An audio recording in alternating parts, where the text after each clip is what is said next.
Welcome back to Python series. Today we let's going to check about float.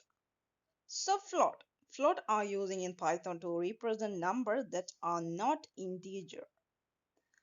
Some example of numbers that are represented as a float are 0 0.5 and -7.82375991.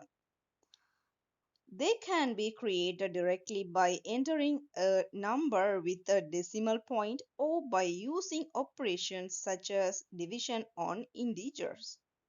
Example, print 3 divided by 4 output will be 0.75. Print 0.42 output will be 0.42.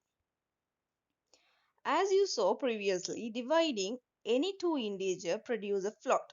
A float is also produced by running an operation on two float or on a float and integer.